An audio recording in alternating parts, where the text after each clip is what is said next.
ओम नमः शिवाय। शिव कृपा योग में आपका स्वागत है। और जैसा कि आप सब जानते हैं कि हम प्रतिदिन रात को 9 बजे फेसबुक पे लाइव करते हैं, तो उसमें चर्चा चल रही थी कि ध्यान क्या है और कैसे करें ध्यान। तो उसमें बात निकल के आई कि कौन करना चाहता है ध्यान। तो हमें पता चला कि मैं ध्यान करना चाहता हूँ। इस संसार में जो भी कुछ चाहता हूँ वो मैं चाहता हूँ। अगर धन चाहिए, किसको चाहिए? मुझे चाहिए। मैं चाहता हूँ धन। कोई पद चाहता हूं तो मैं चाहता हूं, कोई सुख चाहता हूं तो मैं चाहता हूं, शांति चाहता हूं तो मैं चाहता हूं, ऐश्वर्य चाहता हूं तो मैं चाहता हूं, और परमात्मा का, ईश्वर का, भगवान शिव का साक्षात्कार चाहता है तो मैं चाहता हूं। सत्यम शिवम सुंदरम के मार्ग पे कोई चलना चाहता है तो मैं चाहता हूं। तो बात आई थी कि इस मैं को मजबूत करो, जबकि सभी साधु संत समझा रहे हैं, आध्यात्मिक लोग समझा रहे हैं कि मैं को छोड़ो। अब ये बात ठीक है, मैं को छोड़ो, लेकिन कौन छोड़े? ये साधु संत मैं को छोड़े जिन्होंने सब कुछ पा लिया, जिन्होंने सब कुछ देख लिया, तो बात समझ आती है कि अब मैं को छोड़ो। लेकिन जब मैं को छोड़ो तो फिर कौन बचा? या तो तू बचेगा या कुछ तो वहां बचेगा। अब जब तक तू है और मैं हूं तब तक भी द्वंद है। कितना ही कहो कि तू है, तू है, तू है, लेकिन कहने वाला तो मैं ही हूं। ये कहने वाला भी मैं हूं कि तू ही तू, तू ही तू, तू ही तू। हे भगवान, तू ही है, लेकिन कह कौन रहा है ये बात? मैं हूं। तो बात कुछ अधूरी है, तो इसको हम समझाएंगे। तो फिर बात निकल के आई थी कि अपने मैं को मजबूत करो, मैं की निंदा ना करो, जबकि बहुत निंदा की जा चुकी है। जब तक आप अपने मैं को नहीं पहचानोगे तब तक आप कुछ प्राप्त नहीं कर पाओगे, या कुछ मिलेगा, कुछ नहीं मिलेगा। अगर हम मैं की बात करें तो ऐसा कहानी है कि रावण के पास सब कुछ था, बहुत ज्ञान था, विद्वान थे, सिद्धियां थी, बहुत अच्छे भगवान शिव के भक्त थे, लेकिन मैं थी। तो उस मैं को इतना नेगेटिव कर दिया गया। ऐसा बोलते हैं कि रावण को अगर मारा है तो उसकी मैं ने मारा है। लेकिन आप ये सोचो कि रावण को जो कुछ भी प्राप्त हुआ वो मैं के कारण ही प्राप्त हुआ। उसने कहा कि मैं सिद्धि चाहता हूं तो सिद्धियां प्राप्त कर ली। उसने कहा कि मैं भगवान शिव शिव का साक्षात्कार चाहता हूं तो उसने साक्षात्कार प्राप्त कर लिया। उसने जो भी चाहा वो उसको मिला, क्योंकि वो चाहता था कि मैं ये चाहता हूं, मैं ये करके रहूंगा। उसका मैं का जो संकल्प था वो बहुत मजबूत था। हाँ, वो जो मैं में कुछ बुराई थी उसकी हम बाद में बात करेंगे, और एक समय आएगा कि मैं समाप्त हो जाएगी। लेकिन वो एक टेक्निक है, एक प्रोसेस है, एक प्रक्रिया है। मैं ऐसे नहीं छूटता कि हमने शब्दों में मैं कहना छोड़ दिया और मैं छूट गया, कभी नहीं छूटेगा। हाँ, एक दिन आएगा कि मैं बचेगा नहीं, लेकिन क्या बचेगा मैं बताऊंगा। तो ऐसी बात चलते चलते, क्योंकि आप सब लोग पीछे सब देख ही रहे हैं, तो ज़्यादा लंबी चर्चा ना करके आज मैं YouTube पे वीडियो इसलिए डाल रहा हूं ताकि उन सब लोगों को लिंक मिल सके। और मैं इस समय नीलकंठ महादेव मंदिर, जो कि हिमालय में स्थित है, जो कि मेरे महादेव का घर है, हाउस ऑफ लॉर्ड शिवा, तो मैं वहां पे हूँ। तो वहाँ नेटवर्क की प्रॉब्लम है, इसलिए मैं ये वीडियो रिकॉर्ड करके डाल रहा हूँ ताकि लोग इसके आगे का जो स्टेप है वो जान सकें। तो ये जो अभी बात का जो एक निचोड़ निकला था, जो कंटेंट था, वो ये था कि सबसे पहले मैं क्या हूं? सबसे पहले मैं शरीर हूं। आप कहते रहे मैं ये हूं, मैं वो हूं, मैं, वो सब झूठा है। सबसे पहला अगर कोई आपको पहचान आएगी कि मैं कौन है, तो मैं शरीर हूं। फिर उसके आगे जो दूसरा कदम है, मैं कौन हूं? मैं मन हूं।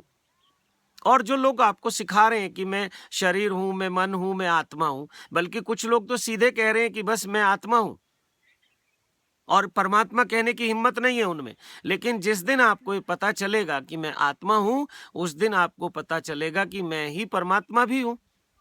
आत्मा सो परमात्मा। जिस दिन मैं आत्मा हो जाऊंगा उस दिन मेरे परमात्मा होने में कोई देर नहीं लगेगी। कोई मुझे माने या ना माने, लेकिन मैं घोषणा कर सकता हूं कि मैं आत्मा हूं, और आत्मा परमात्मा होती है। आप किसी से भी पूछ लो।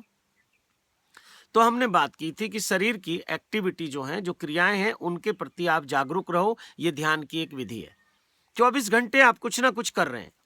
तो जो जो भी आप कुछ करते हैं, जैसे भोजन कर रहे हैं, तो भोजन करने में आप विद्वान रहो, वहां प्रेजेंट रहो, आपकी विटनेस होनी चाहिए। वो जो भोजन करने की क्रिया है उसमें आपकी एक गवाही चाहिए। आप वहां साक्षी हो कि हाँ, भोजन मेरी मौजूदगी में किया गया, मेरे सामने किया गया, और मैं उसको देख रहा था। और ध्यान रखना, देखना और दिखना भी दो चीजें हैं। दिन भर हमें बहुत कुछ दिखता है, लेकिन हम देखते कभी कभी हैं। दिख रहा है बस, हम सोच रहे हैं हमारी आंखें खुली हैं। नहीं, जिस दिन आप इन आंखों से देखोगे उस दिन पता चलेगा कि हमने कुछ देखा है। तो चलिए, जब मैं इंद्रियों की बात करूंगा कि इंद्रियों से कैसे हमें ज्ञान प्राप्त होता है, तो मैं बताऊंगा कि देखना कैसे ध्यान बन सकता है, सुनना कैसे ध्यान बन सकता है, या हमारा बोलना कैसे ध्यान बन सकता है, भोजन करना कैसे ध्यान बन सकता है। यानी कि जीवन की हर क्रिया ध्यान बन सकती है। सुबह से लेकर रात तक, सोने जब बिस्तर पे जाएं तो सोते वक्त भी आप अपनी क्रियाओं को देखते हुए जाओ तो वो भी ध्यान बन जाएगा, निद्रा भी ध्यान बनेगी। तो चलिए बात को छोटा करते हैं, और सबसे पहले आप जानो कि मैं शरीर हूं, और शरीर से होने वाले जो क्रियाएं हैं उनके प्रति जागरूक रहो, होशपूर्वक रहो। भगवान बुद्ध के जीवन में ऐसी कहानी है कि उनके चेहरे पे मक्खी बैठी थी और उन्होंने मक्खी को उड़ा दिया। मक्खी उड़ गई, लेकिन उन्होंने फिर कम से कम 10 बार उसी क्रिया को दोहराया। मक्खी अब वहां नहीं है, लेकिन वो धीरे से मक्खी उड़ा रहे हैं। तो आनंद जो उनका शिष्य था, उसने पूछा कि मक्खी तो उड़ गई, अब आप क्या कर रहे हैं? तो भगवान बुद्ध ने कहा कि वो मक्खी मैंने बेहोशी में उड़ा दी थी और अब मुझे होश आया, तो मैं होश का अभ्यास कर रहा हूं। तो अगर कोई क्रियाएं आपसे बेहोशी में हो जाएं, होंगी, बहुत सारी होंगी, अब तक तो सब कुछ बेहोशी में हो रहा है, कभी कभी यदा कदा कहीं होश आ जाता है, वही घटना हमारे को याद रहती है। तो उन्होंने कम से कम 10 बार अभ्यास किया भगवान बुद्ध ने मक्खी को उड़ाने का। और हम कितने महान लोग हैं, हम तो दिन भर बेहोशी में जीते हैं। तो आज से शुरू करो। अगर एक घटना के प्रति भी आप जागरूक रहे, यहीं से ध्यान की शुरुआत हो जाएगी, यहीं से आत्मा परमात्मा के दर्शन होने लगेंगे, यहीं से आनंद क्या है, परम आनंद क्या है, सच्चित आनंद क्या है, उसकी झलक मिलनी शुरू हो जाएगी। तो इसको आप शुरू करो। और कोई बेहोशी में कोई कार्य हो जाए, कोई क्रियाएं हो जाएं, बहुत हो रही हैं, किसी दिन बताऊंगा, आप हैरान होंगे कि हम इतने बेहोश हैं। तो उनको दोबारा रिपीट करो, उसका अभ्यास करो, 10-10 बार करो। देखते हैं, एक छोटे बच्चे को जब कुछ याद करना होता है, हम कहते हैं 10 बार बोलो, और उसको याद हो जाता है। किसी का नाम याद करना हो, आप 10 बार उसका नाम बोलो, आपको याद हो जाएगा। किसी का मोबाइल नंबर याद करना हो, आप 10 बार उसको बोलो, नंबर को याद हो जाएगा। फिर आप भूलोगे नहीं, आपकी स्मृति में छप जाएगा, आपकी सुरती में वो बात आ जाएगी। अब ये सुरती क्या है, इसकी भी चर्चा कभी करेंगे। तो स्मृति आप समझ लीजिए। तो हमारी बात आई थी कि पहले जानो मैं शरीर हूं, और फिर उसके बाद जानो कि मैं मन हूं। तो फिर जब मन पे जाएंगे तो शरीर की क्रियाओं को शांत कर देंगे, शिथिल कर देंगे, बैठ जाएंगे, लेट जाएंगे, खड़े हो जाएंगे, जैसे भी आपको अच्छा लगे। और फिर हम मन को देखना शुरू करेंगे। कैसे करेंगे? जैसे ही हम कुछ करना बंद करेंगे, आंखें हमारी बंद हो जाएंगी, तो सबसे पहले हमें मन हमारा जो है वो पूरी शक्ति के साथ, पूरे अपने होने के साथ प्रेजेंट हो जाएगा, और विचारों के रूप में उसके दर्शन हमें होने लगेंगे। तो बस देखते रहना है, कुछ करना नहीं है। विचार दिख रहे हैं, दिखता बहुत कुछ है, लेकिन हमें देखना है। आंख बंद करके विचारों को देखना है। दिखने में और देखने में फर्क आप समझ लेना। तो हमें विचारों को देखते रहना है, कुछ नहीं करना। ये आपका मन आप देख लोगे, और यही यहां से ध्यान की शुरुआत होगी। तो हमने कहा था, अब जो तीसरा आयाम है आत्मा का, मैं शरीर हूं, हमने जान लिया, हम प्रैक्टिस करेंगे। मैं मन हूं, हम जानेंगे, हम इसको भी जान लेंगे। मैं आत्मा हूं, ये सुनने सुनाए की या कहने सुनने की बात नहीं है, या दूसरों ने बोल दिया, आपने कहा कि मैं आत्मा हूं, ये भी नहीं है, ये अनुभव की बात है। तो अब तीसरा कदम, जब मैं जान लूंगा कि मैं शरीर हूं, फिर मैं जानूंगा मैं मन हूं, तो तीसरा अपने आप जान पाएंगे, वो आत्मा के दर्शन आप कर पाएंगे, तब पता चलेगा कि मैं कौन हूं। तो अभी हम इतना कह सकते हैं, मैं कौन हूं?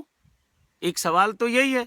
भगवान रजनीश ने इस ध्यान का बहुत प्रयोग किया, और बहुत सारे संतों ने किया, लेकिन मुझे लगता है कोई कोई कामयाब हुआ है। और शायद उन्होंने इस बात को बहुत खोल के क्लियर करके नहीं कहा। उन्होंने कहा कि मैं कौन हूं, मैं कौन हूं, मैं कौन हूं, मैं कौन हूं। पूछते रहो अपने आप से, और एक दिन जवाब आएगा। लेकिन बहुत साधक मिलते हैं, बहुत ऐसे मित्र मिलते हैं जो आध्यात्मिक मार्ग पे चल रहे हैं, उनको जवाब मिला नहीं। और मैं आपसे बताता हूं कि जिस दिन जवाब आएगा, तो जवाब आएगा कि मैं हूं। अब भीतर से जवाब आ जाए कि मैं शरीर हूं, आपको संतुष्टि नहीं होगी। जवाब आ जाए मैं मन हूं, आपको संतुष्टि नहीं होगी। जवाब आ जाए मैं आत्मा हूं, आपको बहुत अच्छा लगेगा। और अगर जवाब आ जाए कि मैं परमात्मा हूं, तो आप ऐसा सोचोगे, मुझे तो जवाब मिल गया। लेकिन ये झूठे जवाब हैं, उधार जवाब हैं, बाहर से मिले हुए जवाब हैं। तो सबसे पहला जो जवाब आएगा आपके भीतर से यही आएगा कि मैं शरीर हूं। दूसरा आएगा कि मैं मन हूं। तो अब इसको भी हटा दो कि मैं शरीर हूं, बार बार कहने की आवश्यकता नहीं है। तो बोलो कि मैं हूं। शरीर के द्वारा जो भी क्रियाएं हो रही हैं, बार बार अपने को याद दिलाओ कि मैं हूं, मैं हूं, मैं हूं। और जो मन की क्रियाएं हैं उसमें भी अपने को याद दिलाओ कि मैं हूं, मैं हूं, मैं हूं। तो ये मैं हूं ध्यान कैसे बनेगा, इसकी हम बात कर रहे थे और आज हम उसी पे चर्चा करेंगे। मैं हूं ये मान लिया, मैं शरीर हूं ये भी मान लिया, मैं मन हूं ये भी मान लिया, लेकिन इसको ध्यान की प्रक्रिया कैसे बनाएं कि हम जान सकें कि मैं आत्मा हूं। दूसरे लोग हमें सब बता रहे हैं कि मैं आत्मा हूं, मैं आत्मा हूं, लेकिन उससे हमारा काम नहीं चलेगा। ज्ञान हो सकता है, बहुत लोग कह रहे हैं कि आत्मा अमर है, आत्मा का कभी विनाश नहीं होता, आत्मा की मृत्यु नहीं होती, आत्मा जो है चोला बदल लेती है जैसे हम वस्त्र बदलते हैं। बात अच्छी है, समझने के लिए ठीक है, लेकिन अनुभव नहीं है। जब तक अपना अनुभव नहीं होगा तब तक बात अधूरी है। तो ये जो मैं हूं ये हमें समझ आ गया।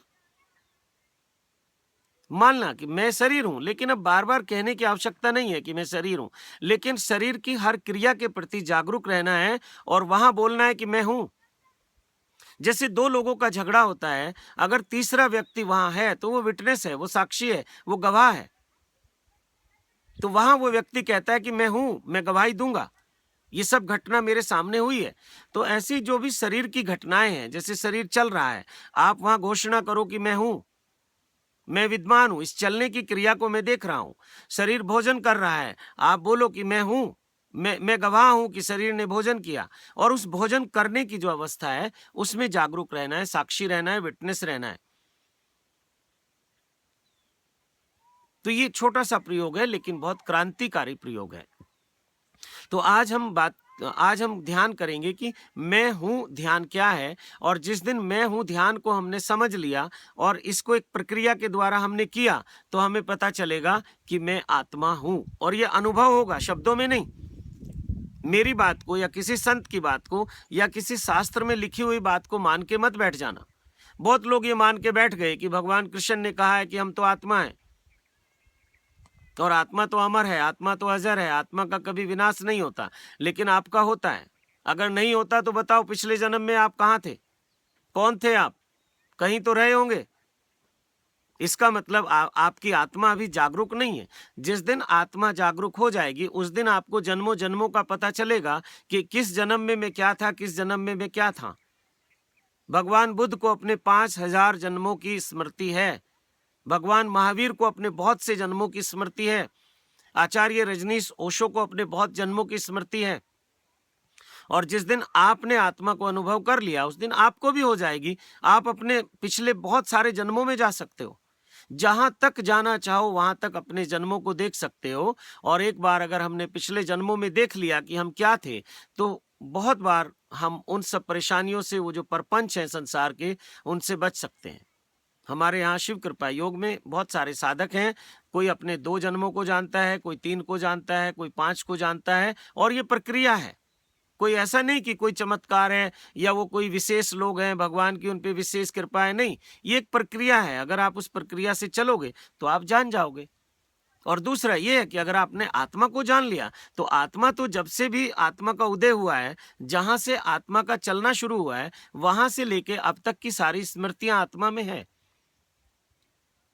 तो ठीक इसके नेक्स्ट वीडियो में मैं बात करूंगा मैं हूं ध्यान की। तो इसको यहीं विराम देता हूं, क्योंकि YouTube पे हम ज़्यादा बड़ी वीडियो नहीं डाल सकते। फिर वो लोड होने में प्रॉब्लम आती है, आपको देखने में भी प्रॉब्लम आती है, क्योंकि इतना समय आपके पास नहीं है। समय की बहुत कमी है आपके पास। तो मुझे पता है कि आपके पास समय कम है, इसलिए मैं छोटी वीडियो डालूंगा। और इसके नेक्स्ट वीडियो में मैं डालता हूं कि मैं हूं ध्यान। तो ठीक है, इसके नेक्स्ट वीडियो में बात करते हैं मैं हूं ध्यान कैसे बन सकता है। ओम नमः शिवाय।